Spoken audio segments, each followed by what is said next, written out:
Welcome, मैं हूं ज्योति। आप देख रहे हैं चुनावी समर, जहां पर एक और ताजा अपडेट के साथ हम हाजिर हैं। भाजपा सांसद ने मोदी शाह से कहा, ना करें कार्यकर्ताओं की उपेक्षा। भाजपा सांसद ने मोदी के खिलाफ फिर से बोला जोरदार हमला।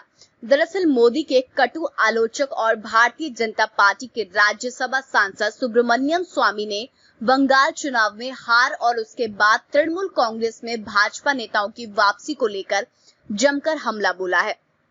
आपको बता दें कि सुब्रमण्यम स्वामी ने ये कहा कि भाजपा ने कई लोगों को तृणमूल कांग्रेस से लिया और अब सब वापस भाग रहे हैं। उन्होंने कहा कि वे धरना कर रहे हैं कि हमें वापस लो। वहीं राष्ट्रीय उपाध्यक्ष मुकुल रॉय भी ममता के पास चले गए। इस पर उन्होंने मोदी को घेरते हुए कहा कि आपके राष्ट्रीय उपाध्यक्ष पद की क्या कोई कीमत नहीं है कि किसी को भी दे दिया। उन्होंने मोदी और शाह से कहा कि कार्यकर्ताओं को आप वैल्यू नहीं दोगे तो ऐसा ही हाल होगा। स्वामी ने कहा कि कार्यकर्ता बिना पैसा काम करता है और इसमें राष्ट्रीय स्वयंसेवक संघ के ज्यादा लोग हैं और खासकर बंगाल में वहां के लोकल शाखा चलाने वाले लोग हैं।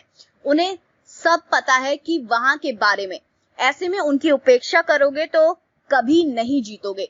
वहीं ये पूछे जाने पर क्या 2024 में आपकी सरकार बनेगी, क्या आप राहुल गांधी को एक ताकतवर विपक्ष के रूप में देखते हैं और जिस तरह से तीसरा मोर्चा भी सामने आ रहा है उससे कोई फर्क पड़ेगा।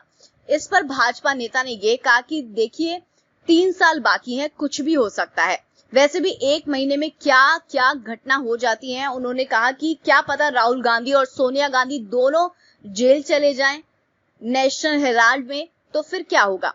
इस तरह सुब्रमण्यम ने इशारों में मोदी और शाह को बताया कि वे पार्टी के कार्यकर्ताओं का सम्मान करना सीखें, क्योंकि अगर एक बार कार्यकर्ता नाराज हो गए तो फिर चुनावों में भाजपा का जीतना मुश्किल हो जाएगा।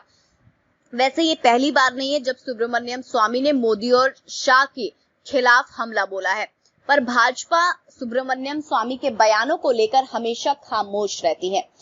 इसकी एक वजह यह भी हो सकती है कि सुब्रमण्यम स्वामी काफी ज्यादा जानकार नेता हैं और अगर भाजपा ने उनके खिलाफ एक्शन लिया तो फिर हो सकता है कि स्वामी कुछ ऐसे राज भी जनता को बता दे तो सामने आने के बाद मोदी और शाह के लिए खुद की कुर्सी को बचाना मुश्किल हो जाएगा।